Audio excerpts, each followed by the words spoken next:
last week we started this series, Thrive. And we're going to be talking about for the next month how to overcome some of life's biggest struggles. There's things we all struggle with.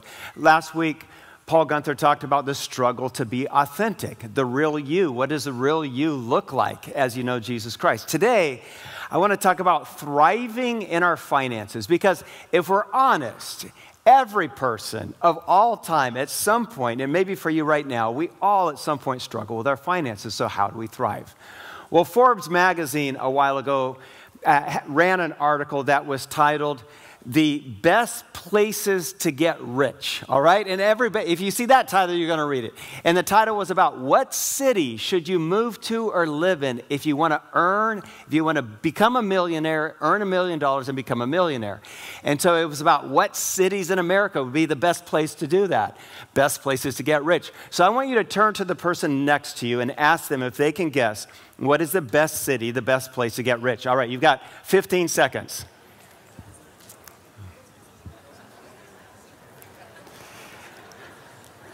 All right, we're going to take a poll here.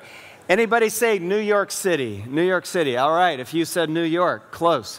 All right, anybody say Los Angeles? LA, a few LA. Hollywood, maybe if you're an actor. Anybody say Las Vegas? For everyone who thinks you can get lucky with one roll of dice. Yep, all right. I don't know if that's going to work. How about Tucson? Did we hear Tucson? Anybody say Tucson? All right, so the article says this. Through their research, they determined that the best place to move to get rich and become a millionaire is, wait for this, Madison, Wisconsin. All right, you didn't see that coming. Nobody saw Madison, Wisconsin. But the article explains that, the work conditions are favorable. It's a very affordable city. There's great universities and schools, and your chances of earning $1 million are best in Madison, Wisconsin. Here's the thing. I lived across the border in Wheaton, Illinois. I've been to Madison. I know Madison. And the trouble with their advice is, if you earn $1 million and become a millionaire in Madison, Wisconsin, the trouble is, you're still in Madison, Wisconsin. All right, so what are you going to do with that? I don't know if that's where you want to be. And the truth is, all of us, we would read an article like that because everybody wants to thrive in their finances. And we know deep inside that regardless of what Forbes magazine says, moving to Wisconsin is not going to solve our money trouble, is it? But the good news is the Bible, time and time again, shows us ways to thrive in our finances. So grab your Bibles or your app or whatever you're looking at, or just look at the screen. But I'm going to share with you a story from Scripture, John chapter 6. And it's a story about a kid. And on our Kids Sunday, I chose this story because it's about a kid. And we don't typically, you've known this story since you went to Sunday school when you were a kid. And we don't usually associate it with thriving in our finances, with money and possessions, but it teaches us a lot about generosity and about letting go. All right, John 6, verse 3. Jesus went up on a mountainside and sat down with his disciples. When Jesus looked up and saw a great crowd was coming toward him. And he said to Philip, "Where shall we buy bread for these people to eat?" And Philip answered him, "It would take more than half a year's wages to buy enough bread for everyone to have a bite." Another of his disciples, Andrew, Simon Peter's brother, spoke up. "Here's a boy with 5 small barley loaves and 2 small fish. But how far will that go with so many people?" And Jesus said, "Have the people sit down." There was plenty of grass in that place, and they sat down. About 5,000 people were there. And Jesus then took the loaves and the fish and gave thanks and distributed to those who were seated as much as they wanted, and he did the same with the fish. So I said, I'm convinced we can learn a lot from this passage about money and possessions, about thriving in our finances. And the thing is, we see, first of all, in my opinion, kids are naturally generous, aren't they? Kids are intuitively generous. When Jesus asked this boy for his bread and his fish, we don't read of any hesitation for him to let go at all. Every year at the Grove, when we hold a VBS, we invite our kids to take off their shirts and give them to us, about 500 kids, and then we take their kids, this is in Malawi, Africa, and we take the VBS shirts to Africa, and we hold a VBS there, and every kid that's in the VBS gets a brand new shirt from one of our kids of the Grove. When we ask the kids of the Grove to give up their t-shirt for us to take it to Africa, practically every single one of them takes it off.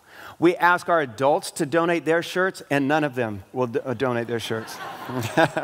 Not really. We don't ask our adults for their shirts. But if we did, I'm sure they'd give those up too. But I really do believe that kids are intuitively generous. Why is that? Because they know that their mothers and fathers will always take care of their needs. They don't have a Cox bill. They don't carry debt. They don't have an AT&T bill. They don't have a car payment. So they live with a lot more freedom than most of us do.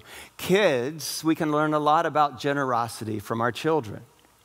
I know a pastor in Whittier, California.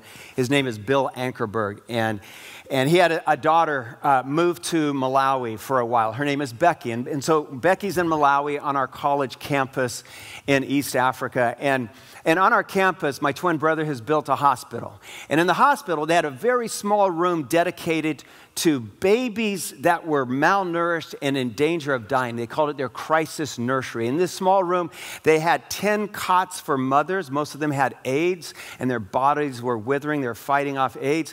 They were so weak they couldn't nurse the babies. The babies were malnourished, and then they had 10 cribs in this room for the infants. That's all they could fit in there. And they had a couple of rocking chairs.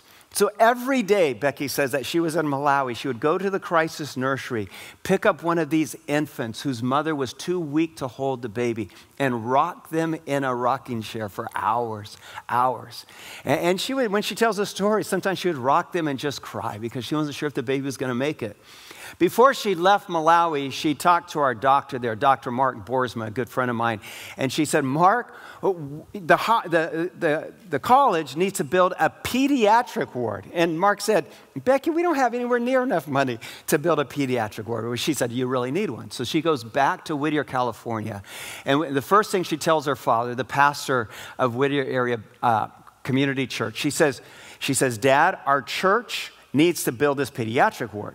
So he listens to his daughter, and he calls my twin brother, and he says, Paul, he said, our church would like to build your pediatric ward. And he says, my daughter Becky says we have to do it. So Paul, I'm calling to find out how much does it cost? Well, my brother, he was almost speechless because he says, no one has ever called him to say, can I build you a building, all right? And anyone who runs a nonprofit, you're waiting for that day. And so he says, Bill, he says, I don't know. He said, the building, to do it right, is going to take $100,000. The equipment, probably, and furnishings, probably another $60,000, $160,000. Well, when he says this, it's silence on the other end. Bill, it's crickets. And he doesn't know if Bill has hung up. He doesn't know if Bill has left the room. Bill's not there anymore. Finally, Bill speaks up and he says, Paul, he says, that's a lot of money. He said, we were going to use our church's Christmas offering to pay for this building, but the largest Christmas offering we've ever taken is $25,000. He said, I don't know if we can do it. And so then there's more silence. And Paul, my brother, thinks he's losing. I mean, he thinks he's about gone. He's not going to do it. And then Bill says, you know what? We'll just have to trust God. We'll give it a shot. We'll do our best. And so that Christmas, Bill says, leading up to Christmas, only once, just once, did he ask his people, did he present this offering. And in each service on one Sunday, he told the people, he said, if we are going to have 6 times our Christmas offering last year come in, everyone in the room is going to have to sacrifice something. Otherwise, we're not going to have enough. So I need you to sacrifice something in order to make this gift possible. So then leading up to Christmas, they had asked people to do something to make a sacrifice. On Christmas Eve, when they took the offering, they asked people to write on the envelope what they had sacrificed in order to make the offering possible. And so people wrote things down like, I sold my car to make this offering. One couple wrote, we stopped our in vitro for 3 months so we could make a gift. And then Bill says this, and by the way, they put all of these envelopes on a wall and posted it on their social media. And Bill said, but what surprised everyone is that the giving was generated mostly by kids. He said, family after family wrote on their envelope, our kids asked us not to give them Christmas presents this year so we could make this gift.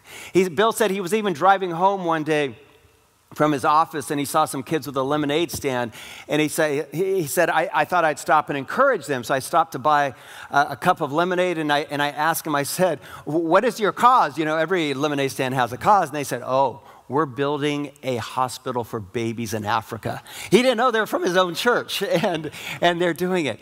And so that Christmas Eve, they took the offering. The day after Christmas, Pastor Bill called my brother, and he said, Paul, we didn't get the $160,000 that you asked for. Our people gave more than $500,000 in one offering. We can applaud that. That's Whittier Area Community Church. I love that story. And where did it start? With a young girl named Becky and a pile of kids at a church. That's why I say we can learn a lot about generosity and thriving in our finances from children. Today I want to talk about thriving in your finances. And when we talk about things like that, most people don't want to talk about it because maybe you're not proud of the way you've handled finances over the years. Maybe you're not proud of the ways you have been generous or the ways you have not been generous. But I want to remind you today as we start that there is a critical connection between your spiritual life and what you do or do not do with your finances. And so the good news is the Bible over and over talks about money and possessions and how we can honor God with them. And I want to tell you today it's not too late to honor God with your money and your finances. Jesus, more than any other subject, it seems like, talked about money and possessions. And so there's several observations this morning that I want to make from our passage, this story about the boy. The first one is this, is to hold on loosely because it all belongs to God. So the boy in this story, we don't read of any hesitation. He has in his grip some food for the day, some bread and some fish, and Jesus asked for it, but he's holding on loosely, and he lets it all go. We see that he, I think, like most children, is intuitively, naturally, instinctively generous. I think, like I said before, one reason kids are generous because they know their parents will take care of it all. When I was growing up in Liberia in West Africa, every afternoon I played soccer with my friends, or football as we called it there. And my twin brother and I, because we're in the Sapo rainforest, we were the only ones within miles, tens of dozens of miles that had a soccer ball. And every once in a while, that soccer ball would end up in a palm tree with thorns, and it would pop. And my kids, it was like they had lost a friend. They were on the verge of wailing, like, our soccer ball is gone. So now we're back to playing soccer with a grapefruit or plastic bags tied into a soccer ball. But me and my twin brother, we never worried about it because I knew the next time my father went to the big city about 2 hours drive away, he would come back with a new one. I never worried, but they all thought it was the end of the world. We're never going to play soccer again. Our careers are finished. But I knew my father would always bring another one back. Hold on loosely because your Father in heaven holds it all. Jesus kept trying to remind us of this. Jesus asked this boy in our story for everything, and he lets it go. And my question to you is, can you start trusting your Father in heaven with your money and possessions? Can you start to hold on loosely? Can you start to let go? If I were to ask you the question honestly, are your possessions and your money, are they yours or are they God's? When I started in the pastorate, I was a youth pastor working with junior hires. And I remember one week I was planning a beach trip. I was in La Mirada, California. We're heading to Huntington. And so I was calling some parents asking to borrow their minivans. And I called one father. I thought I knew him well. I said, hey, I know you have a minivan. Could I borrow your minivan this Saturday to go to Huntington? And he was like, Palmer. He said, I just bought the thing. And he was like, just heaven and high. He says, it's like almost new. He says, I'm going to have to say no. I can't have a bunch of sweaty, smelly junior hires in my minivan. And I was like, I'm thinking it's an Astro minivan. Let's just relax a little bit. And it's a minivan. And so he says no. And after that call, I realized I had posed the question wrong. I had asked him, could I borrow your minivan? Really what I should have asked him was, could I borrow God's minivan? What are you going to say to that? Can I borrow God's minivan? Of course you can have God's minivan. But can I ask you, is your money, are your possession yours, or are they God's? In Luke chapter 12, Jesus tells this story about a man whose business is thriving. This guy's making piles of money. He has so much coming in, he can't even store everything that he's profiting. And so rather than share it, rather than hold on loosely, he decides to store it up. Jesus says he builds big old storehouses. And then Jesus says it's a mistake because the next day he dies. What is Jesus trying to teach us here? He's trying to say that naturally, as human beings, we all have the tendency to hold on tightly. I think all of us, for example, today we're going to ask you, you heard Chris and Debbie and Cheryl talk about Children of the Nations. I'm just going to tell you this right now. At the end of the service, we are going to ask if you would sponsor a child in Haiti, in the Dominican Republic, in Sierra Leone, or in Malawi. Would you do that? And do you know what the number one reason that people would not, at this service or any place where we shared a request like this, would not sponsor a child? Do you know what the number one reason would be? The number one reason would be, I cannot afford it, right? Otherwise, because everybody wants to sponsor a child in Africa, but some would say today, I cannot afford it. Can I just remind you what it costs to sponsor a child in Haiti or Malawi or Sierra Leone? With Children of the Nations, it's $1.16 a day. That's not the cost of your latte. That's your tip on a latte. And I want to challenge you to say, if you're going to hold on loosely, maybe it starts by sponsoring a child at $36 a month, $1.16 a day. Hold on loosely, not so tightly. In the Bible, we are taught over and over about a way to become a generous person. And Bible writers use a principle. They have a word for it. You've heard it your whole life. I don't know if you're practicing or not right now. But the Bible teaches us a path and shows us a way to be generous. And the Bible uses this word, tithe. Okay, for the Hebrew people, the Jewish people, a tithe means 10%. It also means the first 10% of what you have come in. That is not yours. The Jewish people, not only did they take tithing extremely seriously, but they were convinced that the first 10% was not theirs. It belonged to God. If you spent that first 10%, you were stealing from God. And so no one held on to the first 10%. And so maybe the order of your giving is more important than even how much you give. Here's Leviticus, we read this. This is how seriously the Jews took it. A tithe, which is a tenth of everything from the land, whether grain from the soil or fruit from the trees, belongs to the Lord. It is holy to the Lord. Do you see what I mean when I say that it belongs to God? The first 10% is His. And so a tithe is not just 10%, but it's the first 10%. I think there's a lot of people who go to church that are not being blessed by God because they won't give God the first 10%. They're trying to give Him the last 10%, and they never have it. Over my years as a pastor, and by the way, if I were to ask you the question, why would someone in this room or any person who goes to church not tithe? The number one reason, again, would be, I can't afford it. And over my years as a pastor, even here at the Grove, the 19 years I've been here, I've had maybe a couple of dozen people stop me over my years here and say, hey, Palmer, just so you know, the reason I'm not tithing right now. Now, I need to pause here because they're assuming I know how much they tithe. I have no idea how much you give, but they think I do, so I let them keep going. And because it seems like they want to confess to a priest, so I'm letting them go. And they're saying, now, the reason I'm not tithing right now is because I'm waiting for a raise, or I'm starting this new business, or I'm going to get a promotion next year. And then, Palmer, and I hear this every time, Palmer, but then you don't understand. When that money starts coming, I'm not giving 10%. I'm giving like stinking 50%. That's what they say. Do you know what I've seen 100% of the time in those individuals or families' lives? that day never comes. That day when they have leftover money for God, it never comes. Do you know why it never comes? Because they never started practicing the generosity one day at a time, and giving God that first 10%, starting with something as small as $1.16 a day to sponsor an orphan. And so my question to you today is, will you stop trying to give God your leftover funds and start giving him your first and your best? Start making your giving to God a priority, not an afterthought.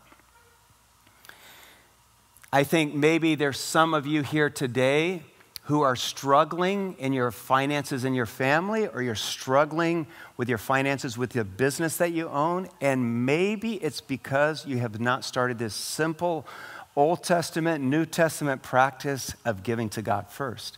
That's our second observation. Here's the next observation. The next one is God blesses what we give. It's a very simple thought, but it's a very deep biblical thought. So Matthew 14, verse 19, we read this.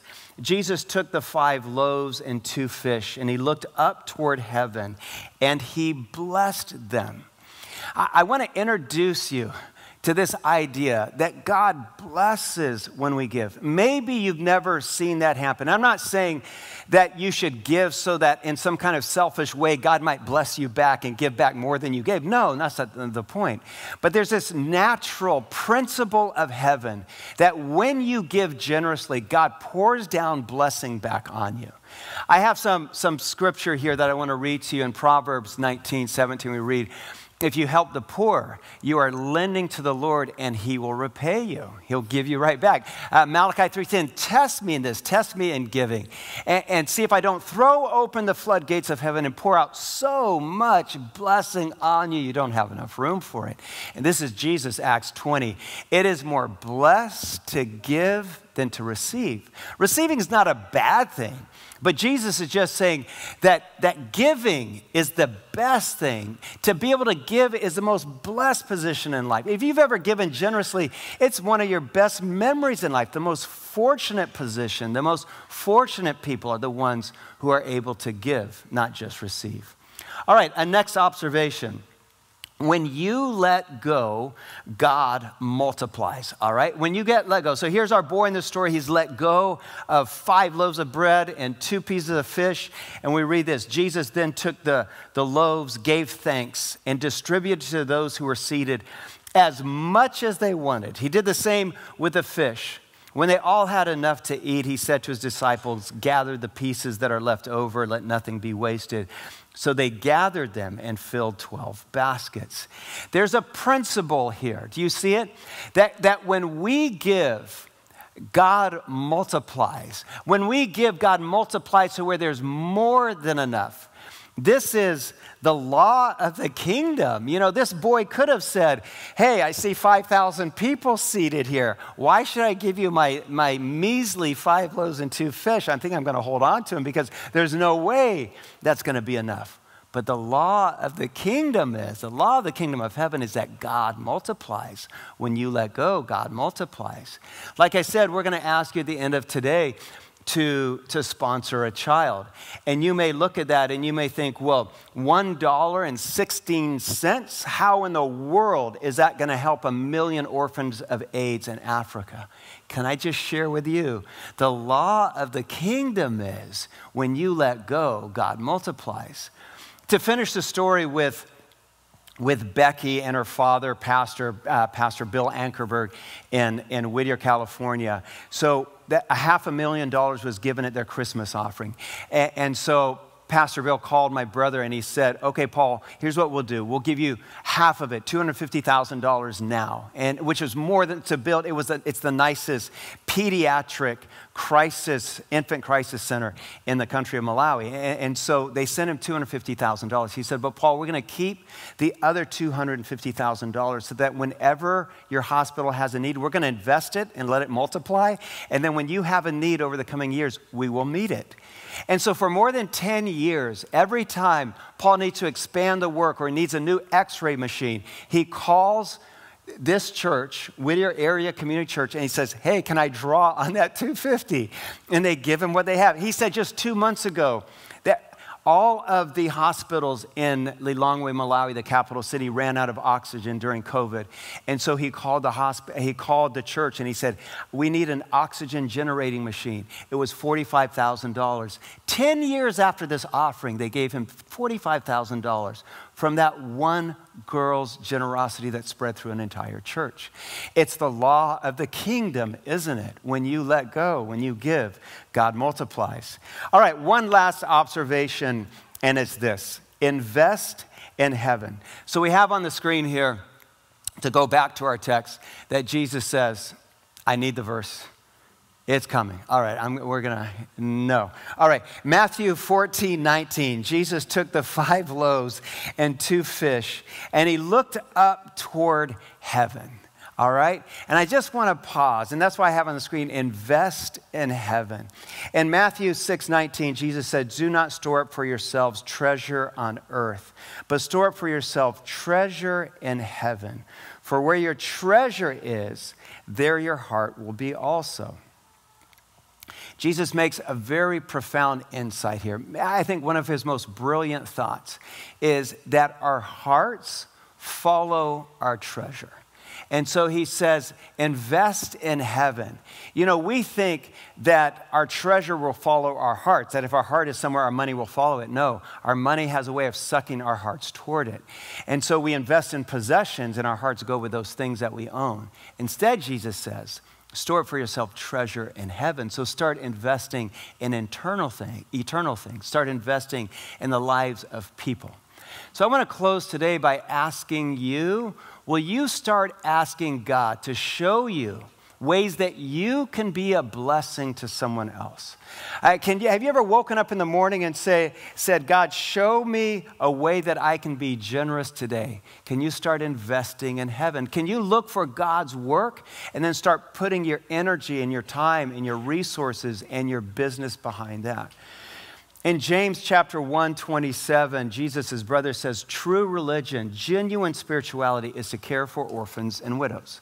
So I want to ask you today if you would become an investor in heaven with us.